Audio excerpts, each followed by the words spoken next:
He had everything: success, money, admiration. But one night, alone in a silent room, he realized something was missing, something that no amount of effort could fill. And when life hit him the hardest, when the ground beneath him gave way, he discovered a truth that shattered his pride, broke his fear, and rebuilt his soul. What he found in that moment changed everything. Stay with me till the end, because what you are about to hear might just save you from losing what truly matters. The hospital walls were cold, not just in temperature, but in feeling.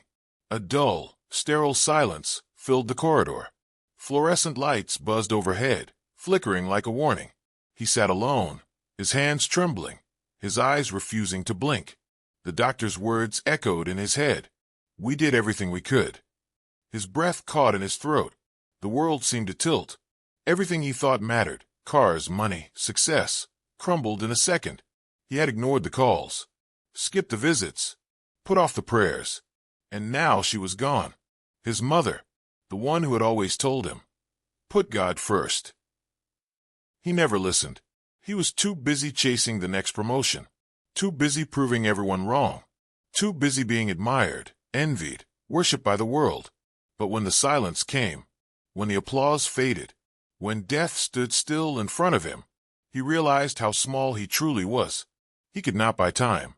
He could not command peace. He could not undo the past. And he fell to his knees, right there on the hospital floor, marble cold against his skin, tears blurring the room into nothing. He whispered words he had not spoken in years. "God, I need you." Not because he wanted to win, not because he wanted to look strong, but because he was broken, empty, naked in the truth of his soul. All the noise in his life had silenced God's voice. But now, in the stillness, he could hear it.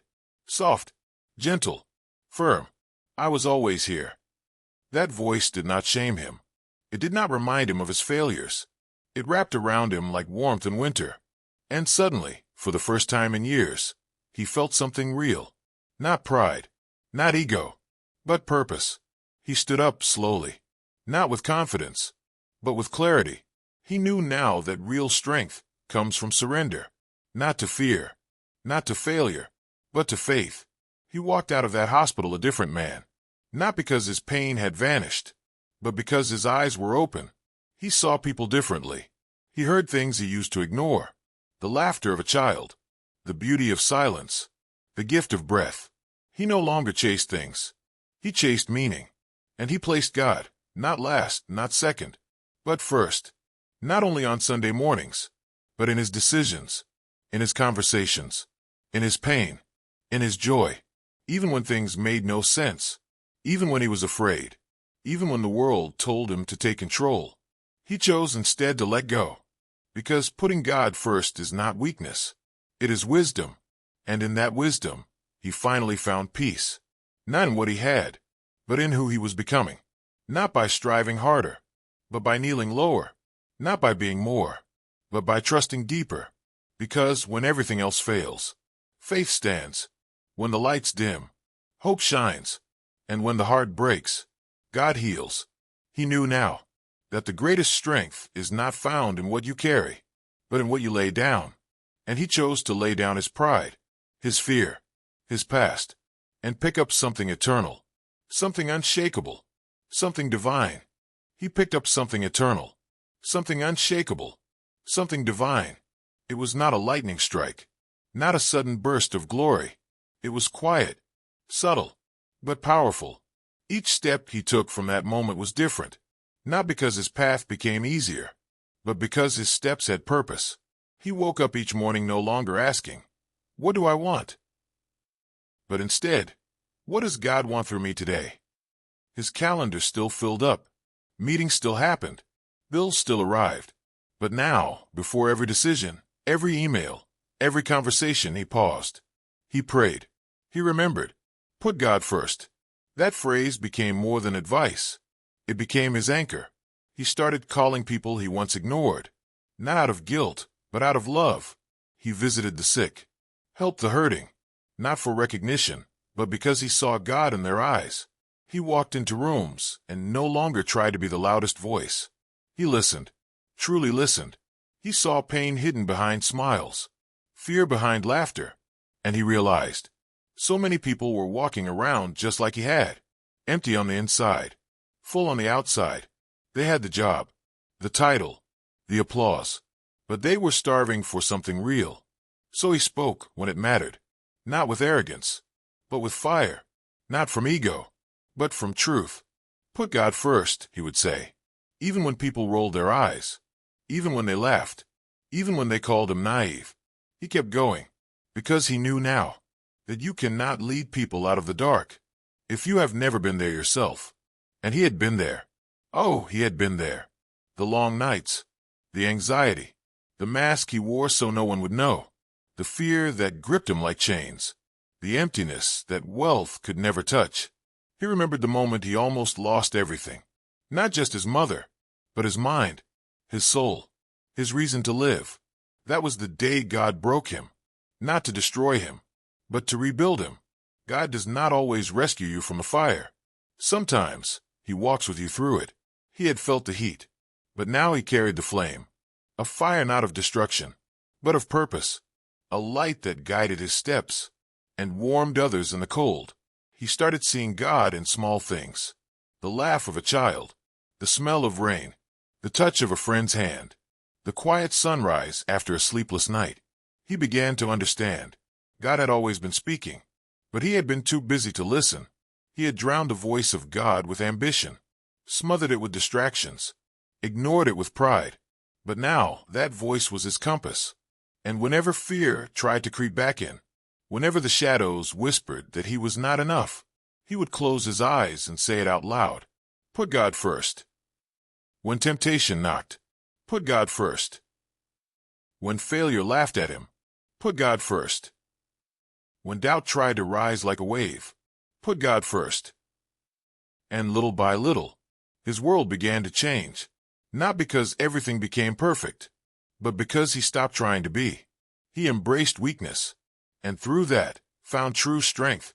He let go of control, and through that, found true freedom. He surrendered the need to be everything, and became exactly what God needed him to be. He was no longer the man chasing after the wind. He was grounded, rooted, alive, and people noticed. They asked what changed, why he smiled differently, why he walked into chaos with peace in his eyes, why he showed love even when it was not returned. He did not quote scripture. He did not preach. He simply lived. And in his living, others began to feel it too. That maybe success is not about how high you climb, but about how deep you stand.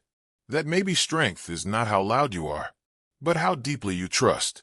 That maybe the answers you seek are found when you stop asking the world and start asking God. He told his story when people were ready to hear it, not to impress, but to impact. He spoke of that hospital floor, the cold, the silence, the moment everything shattered. He told them how that moment broke him, but it also rebuilt him. He became a voice of hope, not because he had never failed, but because he had, and God still used him. People think putting God first is for the weak. He used to believe that too, until he lost everything and found God waiting in the ruins, until he saw how grace can reach the places pride cannot, until he realized that heaven does not need your perfection. It needs your surrender. And when he gave God his broken pieces, God gave him back a whole heart, not perfect, but whole. He now walked in storms and still stood tall, because his strength was no longer his own. It came from a source that never ran dry. It came from a God who does not need you to be enough, because he already is. Put God first, not just when it is convenient, not just when you are desperate, but in every moment, in every breath, in every decision, because the truth is, when God is not first, everything else is out of place. But when he is first, even the storms serve a purpose. Even the pain becomes part of the plan. Even the broken pieces start to shine, and you begin to see, not just what you are running from, but what you are running toward. Not just what you lost, but what you have gained. Not just who you were, but who you are becoming. A person of peace, a person of strength, a person of purpose. All because you made one choice, to put God first. To put God first was not a decision he made once. It was a decision he made every single day. In the quiet moments, in the loud ones, in the confusing ones. It was a choice to believe even when nothing made sense, to trust even when everything seemed broken, to move forward when fear screamed to turn back. Putting God first meant sacrifice. It meant letting go of things that once defined him, old friendships that only dragged him backwards, habits that numbed his soul, ambitions that had nothing to do with his purpose. It was painful sometimes, to be honest, to face the man in the mirror and admit how long he had pretended, how long he had played strong while quietly breaking inside. But he was done pretending. He was done chasing things that left him empty. He was done acting like God was an option when he had always been the answer. So he changed how he lived. He changed how he loved. He stopped needing validation from the world and started walking in alignment with heaven. And the more he did, the more he began to understand what real peace felt like. Not the temporary kind that disappears when the storm hits, but the kind that holds you even when the world around you shakes. It did not come from books. It did not come from social media likes or career titles. It came from time spent in silence, in prayer, in surrender. He began to talk to God like a friend, like a father, not with big words or religious masks, but with raw honesty. God, I do not know what I am doing today. God, I am scared. God, show me where you want me to go. God, break anything in me that is not from you.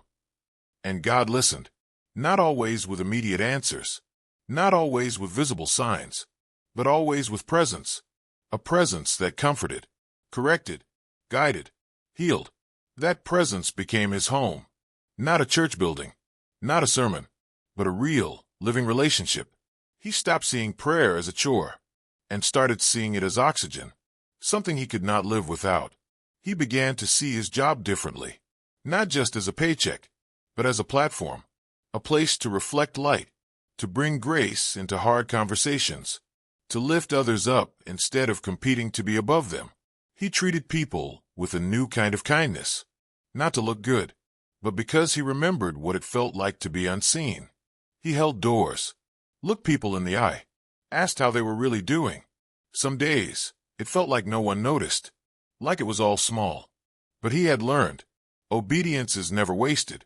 God saw every quiet act of love, every silent prayer, every moment of integrity when no one was watching. He did not need applause. He did not need a stage.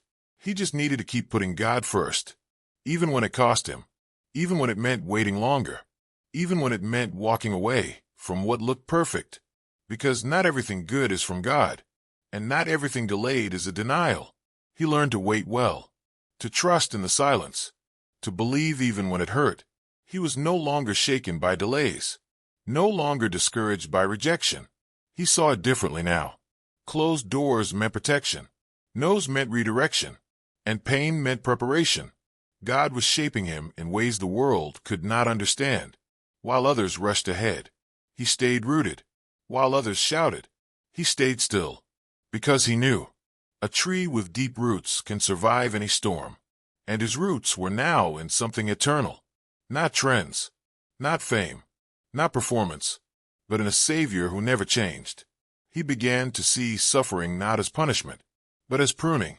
Every time something was taken, something better was planted. He no longer measured life by how easy it was, but by how faithful he remained through it. Because blessings are not always big. Sometimes they are silent. A peaceful mind, a healed heart, a second chance. And he had all of those now. He had lost people, yes. He had walked through heartbreak, yes. But he had found something deeper, a joy that no tragedy could take away, a hope that no circumstance could shake. He began to serve, quietly, faithfully, not needing credit, not seeking attention, just wanting to love the way he had been loved. And slowly, he became a mirror, not of the man he used to be, but of the God he had come to know. Strong in storms, soft in spirit, grounded in grace. He taught his children to pray, not just before meals, but before decisions, before arguments, before stepping out the door. He told them, put God first. Not as a slogan, but as a lifeline. He showed them what it looked like to forgive when it was hard, to give when it hurt, to walk away when pride said to stay, because he knew they would face this world too. And when they did, they would need more than motivation. They would need a foundation. And he prayed they would remember that no matter how high they climbed, how far they traveled, or how much they achieved, if God was not first, they had nothing. But if he was, they lacked nothing. He began writing again, journaling, not for others, but for himself, a record of faith, a map of where God had taken him, from pride to purpose, from chaos to clarity, from empty to overflowing. He looked back sometimes, not with regret, but with reverence, for the God who waited for him, who pursued him, who loved him at his worst, and led him into his best. He kept going, each day, choosing faith over fear, surrender over striving, truth over comfort, because this was not a phase. This was his life now, and God was at the center of it, where he always belonged. And still, every morning, as his feet hit the floor, before the coffee, before the chaos, before the world had a chance to speak, he whispered it again. Put God first. Put God first. It was no longer just a phrase. It was his rhythm, the breath before every step, the silence before every word, the guide that steered him through the noise of the world. He no longer rushed into days with his own agenda. He began each morning with open hands, asking not, "What can I gain today?" but "How can I serve today?" He learned that true success is not about climbing ladders, but about building altars, not for others to admire, but for God to dwell. He turned moments of stress into moments of surrender. When the weight of responsibility pressed down on his shoulders, he would stop, close his eyes, and in the quietness of his spirit, offer it up. God, this is yours. There were days when storms came again, unexpected grief, disappointments that pierced like sharp glass. But he did not crumble like before. He stood, not because he had strength, but because he knew where his strength came from. He had tasted peace in the middle of pain, and he knew now that peace is not the absence of problems. It is the presence of God in the middle of them. He watched people around him chasing more wealth, more recognition, more speed, and he remembered when he used to do the same. But now he walked slower, more intentionally. He had learned to value depth over distance. He became a quiet force, not loud or flashy, but consistent, steady, anchored in faith. And people began to notice not his success, but his peace. They noticed he did not panic when others did.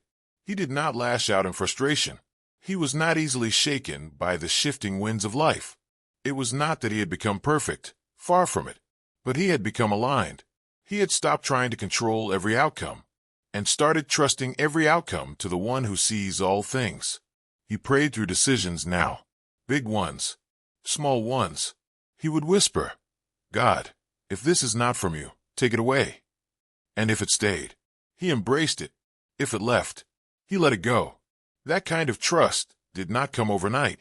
It came from being broken, and then built again, not by human hands, but by grace. He learned that faith is not a feeling. It is a choice, a discipline, a lifestyle. When anxiety returned, he met it with scripture. When fear knocked, he answered with worship. When doubt whispered, he drowned it out with praise. He started journaling the miracles, not the lightning bolt moments, but the quiet ones. A stranger's kindness, a random text of encouragement, a bill paid when he had no idea how. The way his child said, "I see God in you, Dad." Those were the miracles that proved God was not just at the finish line. He was in the details. He was in the daily. And slowly, his home changed. Not because it got bigger, but because the presence of God filled the rooms. He prayed over his children every night. He and his wife began praying together again, not just in crisis, but in routine. There was laughter again, peace again, forgiveness again. He built a new legacy, one not made of trophies, but of truth, not of noise, but of presence, not of status, but of surrender. He told his friends, "You do not need to have it all together to come to God. You just need to come." He had waited too long, thinking he needed to clean himself up first. But now he knew. God does not love the fixed version of you. He loves you right where you are. And from that place, he begins the work. He begins the healing. He begins the shaping. Not into who the world wants you to be, but who he designed you to be. And that man, that version of himself, was finally free. Free from comparison. Free from fear. Free from pretending. He walked with boldness now, not because he knew every step, but because he trusted the one leading. He gave more than he ever had before. Time, resources, love. He started mentoring younger men, not preaching at them, but walking with them, sharing his story, not just the highlight reel, but the scars, because he believed healing happens in honesty, that freedom is found when someone says, "I've been there too." He taught them what he had learned too late, that you can have everything in this world and still be starving inside. But if you have God, you have enough. He poured into his community, volunteered quietly, loved generously, and all the while, he kept his heart in alignment. Every day, every choice, every crossroad, put God first. It was not an obligation. It was a lifeline. It was not a rule. It was a rescue. And when he looked back, years later, standing with silver in his hair and peace in his bones, he smiled, not because life had been easy, but because it had been redeemed, not because he had all the answers, but because he had learned to trust the one who did. He watched his children grow up, strong in faith, gentle in spirit, unafraid to say God first in a world that says me first. And he knew the greatest thing he ever did was not a business he built, not a title he earned, not a goal he reached. It was simply this: he put God first, and in doing so, he discovered the life he was created for. He discovered the life he was created for, not a life of noise, but of purpose, not a life of chasing, but of becoming. And though the world still spun in chaos, his soul stood still, anchored. There was a strength in him now that did not come from lifting weights or earning medals. It came from kneeling, from surrendering every plan he once clung to so tightly. He had learned to hold everything loosely, because what God gives, no man can steal, and what God removes, no man can keep. He walked with a lightness in his step. The burden of self-made success had been lifted. He was no longer building his own kingdom. He was helping build God's, brick by brick, day by day, quietly, faithfully, relentlessly. He no longer needed instant results. He had seen what patience produced. He had watched seeds grow in silence. He had watched God take broken pieces and form a masterpiece. So now he trusted the process. He trusted the pruning. He trusted that waiting was not wasting. And in the waiting, he worshiped. In the pressure, he prayed. In the silence, he stayed. Because he knew the voice of God often speaks the loudest. In the stillness, he remembered moments that could have shattered him, moments of betrayal, moments of loss, moments of failure so deep it made breathing feel like labor. But those were the moments where he found something deeper than comfort. He found God, not the idea of God, not the ritual of religion, but the very presence of a Father who sits beside you in the ashes and says, "I am still here." He stopped questioning why storms came. Instead, he started asking, "What are you teaching me in this storm?" He began to see pain not as punishment, but as preparation. Every wound carried wisdom, every scar a story, every loss a lesson. He started seeing people differently, not as competition, not as threats, but as souls, each one carrying their own unseen battles, each one longing to be seen, known, and loved. He began to listen more, speak less, judge slower. He had learned the value of mercy, because God had shown it to him again and again. He started forgiving people who never apologized, not because they deserved it, but because he refused to carry poison in his soul. He knew that bitterness builds prisons, but forgiveness builds bridges. He stopped needing to prove himself. He stopped chasing applause. He no longer needed people to validate his worth. God had already defined it, and his word was final. He created new rhythms for his days. Morning prayer before morning news. worship before worry, gratitude before goals.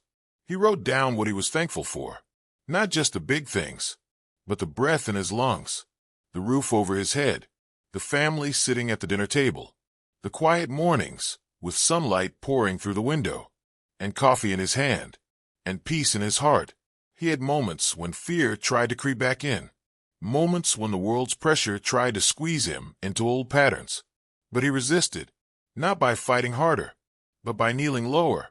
He reminded himself of the promises, that he was never forsaken, that God works all things for good, that no weapon formed against him would prosper, that greater is he who is in him than he who is in the world. He wrote these truths on sticky notes, put them on his bathroom mirror, taped them on his car dashboard, whispered them on long walks under the night sky, because he knew faith needs feeding, truth needs repeating, hope needs guarding. He noticed that the more he fed his spirit, the quieter the lies became, the lies that once told him he was not enough, the lies that said he would never change, the lies that whispered his past disqualified his future. He no longer entertained them. He no longer gave them room to breathe, because he had been filled with something greater, the truth of who he was in Christ. He walked into rooms differently now, not needing to be noticed, not striving to stand out, just showing up, whole, steady, real. He gave what he had, his time, his story, his compassion, because he knew sometimes the simplest gesture can be someone's saving grace. He lived ready to serve, ready to obey, ready to let go when God said release, ready to go when God said move. There was no more striving to be perfect, only a desire to be faithful, no more chasing temporary highs, only a hunger for eternal things. He grew bolder, not loud but unshakable. He spoke truth in love. He led his family with wisdom. He made decisions not based on fear, but on faith. He was no longer guided by comfort. He was guided by calling. And calling often requires discomfort. It requires stepping into places that stretch you, places that test you, places that humble you. But he had learned, growth does not happen in the shallow. It happens in the deep, where God digs up what is hidden and plants what will last. He was no longer afraid of being broken, because he had seen how God used broken people to bring healing to others. He was no longer afraid of being alone, because he had walked through valleys and never walked alone. He carried a stillness with him now, the kind that comes only from the Spirit, the kind that calms storms, both outside and within. People began to ask him, "What changed you?" And he would smile, not with pride, but with reverence. And he would say, "I stopped trying to be everything, and I started letting God be everything. I put him first, and everything else fell into place." It was not magic. It was obedience. It was surrender. It was walking each day with the one who had walked with him all along. And as he looked forward, into the years ahead, into the unknown, into the unfolding story God was still writing, he felt no fear, because when God is first, everything else finds its place. And no matter what came next, he knew the foundation was set, the roots were deep, the heart was aligned. He would rise again tomorrow, just like every day before, place his feet on the floor, lift his eyes toward heaven, and say it once more, with gratitude, with confidence, with joy, put God first. He said it every morning, not out of habit, but from a place of conviction, because every morning was a fresh battle, not always against the world, but often against himself, the flesh that still whispered, "Take control," the pride that still echoed, "You know better," the fear that still lingered, "What if it all falls apart again?" But that was the beauty of surrender. It did not mean he never wrestled. It meant he knew where to wrestle, at the feet of the one who already won. In the quiet, he would open his hands again. He would name the worries, the unknowns, the things that crept into his thoughts in the middle of the night, and he would give them back, every single one, because he had tasted the cost of carrying burdens he was never meant to bear. He remembered what it felt like to fake peace in public, while fighting demons in private. He remembered the ache of striving, and the emptiness of applause. So now he lived slower, spoke softer, listened longer, Because putting God first had taught him that eternity is not something you wait for. It is something you live in. Right here. Right now. He started looking at interruptions as divine appointments. The flat tire that made him late became a moment of grace. The stranger at the grocery store became someone to encourage. The missed opportunity became protection in disguise. He no longer labeled things as bad luck or wrong timing. He called it what it was: God's hand, rearranging his steps. And when things did not make sense, when the waiting stretched longer than he thought he could bear, he did not panic. He did not accuse. He praised. He remembered. He had seen the patterns before. The closed doors that had once broken his heart, but ended up being his greatest rescue. The detours that brought him exactly where he needed to be. So he kept walking, even when the road was dimly lit, even when the next step was all he could see. He trusted the one who held the map. His heart had grown strong in the quiet places, not because he had all the answers, but because he had learned to wait in worship, to lean in when others pulled away, to press on when others gave up. He had learned that true power is not in control, but in surrender, and now he walked with the quiet authority of a man who knew who he belonged to. He was not shaken by gossip, not moved by criticism, not distracted by trends. He had something better: vision, purpose, peace. He became a safe place for others, not because he had every solution, but because he had empathy. He knew what it felt like to sit in silence, hoping someone would understand. So now, he made space for people to be real, to be raw, to be heard. He taught his children to pray not just for blessings, but for discernment, to ask not just for open doors, but for the strength to walk through the right ones, to seek not just success, but significance. He reminded them, you can chase the world or you can chase God, but you cannot chase both. And they watched him live that truth, not perfectly, but faithfully. He had become the kind of man he once prayed he would meet, not impressive on the outside, but unshakable on the inside. A man rooted in something deeper than status, anchored in something stronger than ambition. He knew how fragile life was. He had stood by hospital beds. He had buried loved ones too soon. He had watched dreams crumble, relationships dissolve, careers end. But through every loss, he clung tighter to what could not be taken: his faith. He had stopped asking, why me? And started asking, how will you use this? Because he knew every moment had purpose. Every tear had meaning. Every delay had design. And now, when storms came, he did not tremble. He remembered whose boat he was in. He remembered that even when waves rise, Jesus sleeps. Not because he does not care, but because he is in control. He knew the voice of God now. Not just the dramatic, burning bush moments, but the subtle nudges, the quiet convictions, the peace that made no sense in chaos, the strength that showed up when he had none left. He had stopped living to impress and started living to impact. He gave without needing thanks. He served without seeking credit. He loved people who had nothing to offer in return. And his life became a testimony, not of perfection, but of presence. God's presence in every moment, in joy, in pain, in the mundane, in the sacred. He built more than a career. He built character. He built a life that preached louder than any sermon. He built a legacy that whispered. He walked with God. And now, when the world looks at him, they see something unexplainable: a fire that does not burn out, a peace that cannot be shaken, a strength that does not boast. Because what they see is not him. It is the God in him, the fruit of putting God first, every single day.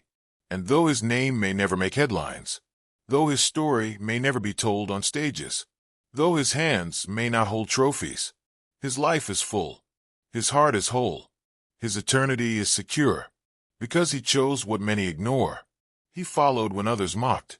He trusted when others doubted. He loved when it cost him. And he never stopped saying, with every breath, every choice, every heartbeat, put God first. He said it again that evening as he stood alone on the back porch, watching the last streaks of sunlight melt behind the trees. The air was cool, silent, almost holy. Crickets sang their slow song, and the scent of earth and leaves filled his lungs. He had been here before, on this very porch, in this same stillness, but it had felt different then, back when his mind raced, when regret clung like wet clothes, when he questioned every turn his life had taken. Now, the silence no longer haunted him. It comforted him. He was not searching for the next escape, the next distraction, the next reason to feel alive. He was already living, fully, deeply, awake to the moment. He thought of all the times he begged God for something. He now thanked him for withholding. The jobs that would have buried his soul, the relationships that would have broken his spirit, the shortcuts that would have cost him everything sacred. He remembered the fire, not just the metaphorical kind, but the real raw burn of loss, of shame, of standing in front of a mirror, seeing a man he did not recognize. Back then, he thought he was too far gone. He thought he had outrun grace. He thought failure was final. But God, two words that rewrote his entire story.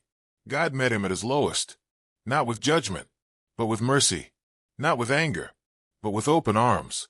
And in that moment, something shifted, not just in his circumstances, but in his soul. He remembered walking into church again after years away, not to be seen, not to be fixed, but just to be near. The walls felt heavy, the music too loud, his heart beat fast, but something deep inside whispered, "Stay." So he stayed, and little by little, truth began to chip away at the lies. Love began to unravel the knots of shame. Hope began to take root where despair had built walls. It was not a sudden change. It was a series of small surrenders, one prayer at a time, one step at a time, one tear at a time. Now, when he looked at the sky, he did not see emptiness. He saw evidence, proof that someone was still painting beauty, even after the darkest storms. He did not know what the future held, but that no longer scared him, because he had walked through enough dark valleys to know that God never leaves. He had climbed out of enough pits to know that grace always finds a way down. He smiled as the first stars began to appear, each one a quiet reminder that even in darkness, there is light. He whispered a name, a prayer, a thank you, for every battle that built him, for every no that led to a better yes, for every door that closed, and for the one who stood behind a better one, waiting. He turned back toward the house. Inside were the faces he loved, a life he had almost missed, a peace he never knew he could have, not because he figured it all out, but because he stopped trying to, because he made one decision, every day, without fail, put God first.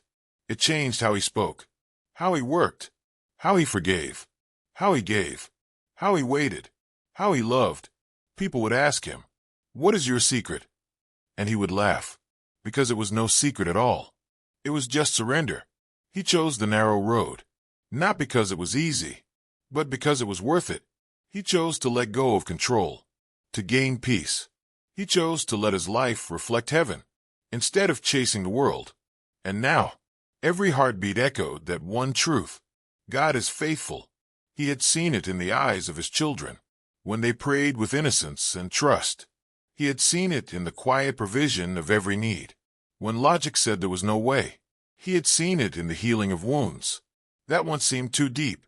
He had seen it in the reconciliation of relationships long thought broken. So each day, he woke up with new strength, not his own, but the kind only heaven could supply. He no longer asked, "What do I need to do today?"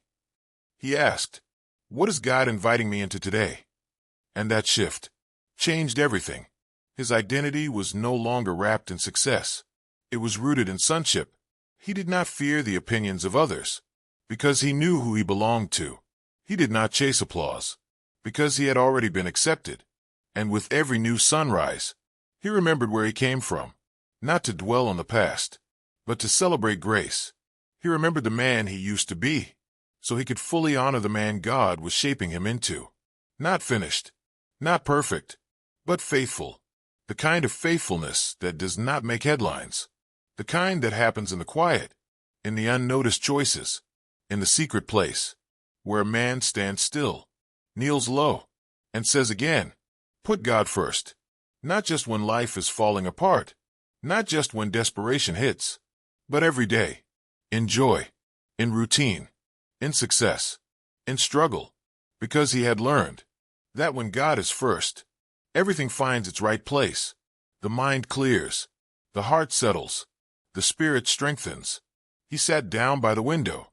The moonlight rested on the pages of his worn Bible. He traced the verses that once saved him, that still saved him. Words that carried weight, promises that carried him through storms, love that never let go. He breathed deep, and for a moment, everything was still, not because life was perfect, but because he no longer needed it to be. He only needed one thing to be certain, and it was, God was first, and that was enough. He closed the Bible gently, hands resting on its cover like a seal to a sacred truth. Outside, the wind rustled through the trees, whispering the same message that had echoed through every chapter of his life. Put God first. He stood up slowly, his body bearing the marks of time, but his spirit stronger than ever, not because he had never fallen, but because grace had always lifted him back up. He walked through the house in silence, passing by the pictures on the walls, memories framed in light and shadow, each one a testimony, not just of what he had seen, but of who had seen him through. In the hallway, his child's door was slightly ajar. Inside, soft breathing, a face at peace in sleep. He smiled, because he knew this legacy would continue, not through wealth, not through fame, but through faith. He knelt by the bedside, whispered a blessing, a prayer, a hope, that this child, and the next, would grow up not chasing the world, but walking with God. And when he finally lay down, the night wrapping itself around him, he did not fear what tomorrow might bring, because tomorrow was already held by the one he put first. So he closed his eyes, not with worry, but with peace, not with doubt, but with trust. And as sleep took him, one final thought rose from his heart, as steady as breath, as true as light. Put God first, always, and everything else will follow.